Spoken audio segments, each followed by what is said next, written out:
Oke, halo semuanya. Langsung aja ya, kita bahas topik yang jujur deh, kadang bikin deg-degan. Akreditasi. Tapi, tenang dulu. Di sini kita mau lihat akreditasi dari kacamata yang beda banget.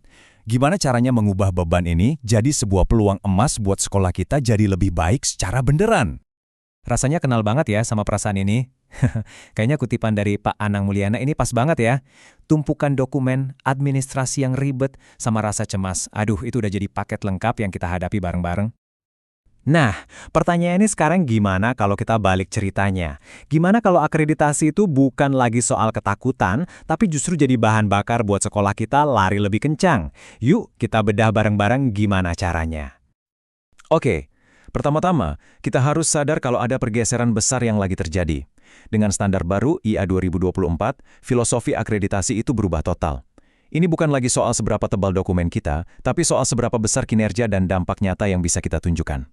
Ini nih cara asesor zaman sekarang memotret sekolah kita. Nah, coba deh kita lihat bareng-bareng perbandingannya. Kelihatan banget kan bedanya? Dulu itu kita sibuknya sama tumpukan kertas, ritual administrasi pokoknya, yang penting dokumen lengkap. Sekarang, paradigmanya geser total.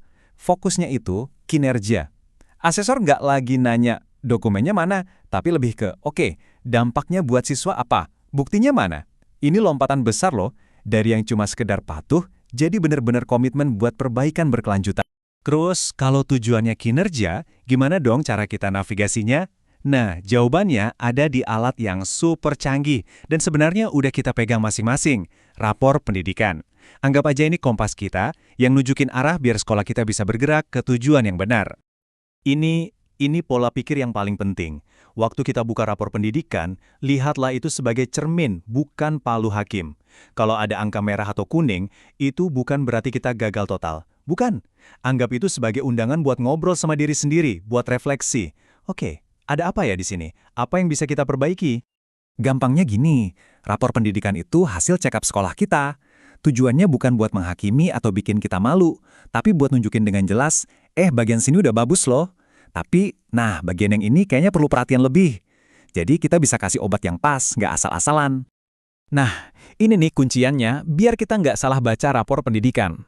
Kita harus bisa bedain antara indikator level 1 sama level 2. Gini deh gampangnya.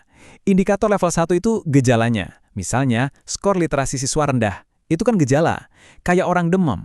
Kalau orang demam, kita nggak bisa dong cuma kasih kompres terus sembuh. Kita harus cari tahu, ini demamnya karena apa? Infeksi, radang. Nah, infeksinya itu ada di indikator level 2. Disinilah kita ngomongin kualitas mengajarnya gimana, iklim sekolahnya aman atau enggak, gurunya sering refleksi apa enggak. Akar masalahnya itu mumpet di sini. Oke, diagnosanya udah dapat dari rapor pendidikan. Terus ngapain? Nah, ada siklus yang simple tapi dahsyat banget buat bikin perubahan. Namanya siklus IRB, identifikasi, refleksi, benahi. Kita bedah ya satu-satu. Pertama, identifikasi. Pilih aja 1-3 masalah yang paling urgent dari rapor pendidikan.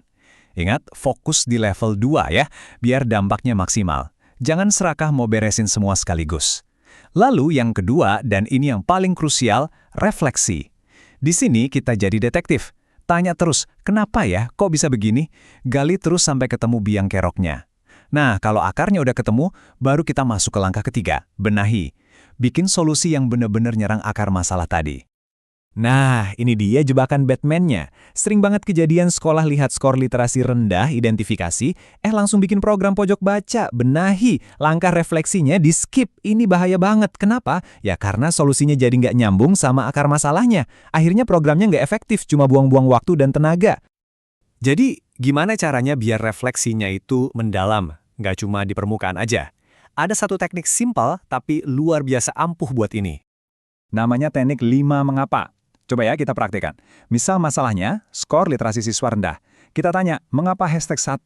Jawabannya, karena siswa susah paham bacaan yang rumit. Oke, belum selesai. Tanya lagi, mengapa hashtag 2? Siswa susah paham.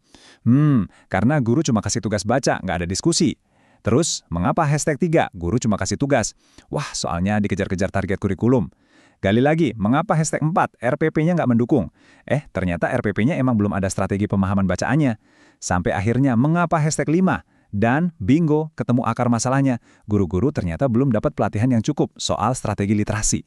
Kelihatan kan? Masalahnya jadi geser. Dari yang tadinya nyalahin siswa, jadi kapasitas guru. Solusinya jadi beda total. Bukan nambah koleksi buku, tapi adain pelatihan buat guru. Jauh lebih kena sasaran. Oke, sekarang bagian yang paling seru. Kita sambungin semua benang merahnya kembali ke akreditasi.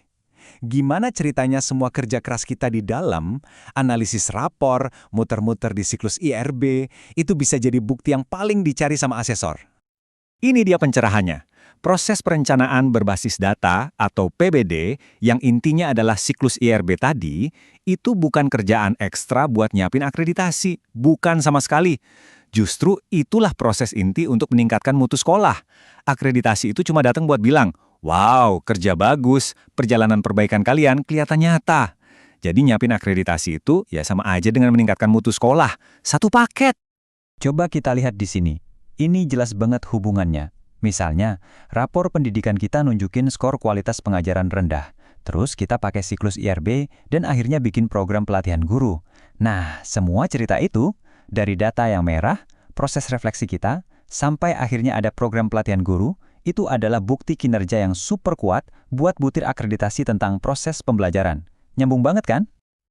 Jadi nanti kalau asesor datang, kita nggak lagi panik nyari-nyari dokumen, kita justru bisa dengan bangga dan percaya diri menceritakan kisah perjalanan sekolah kita.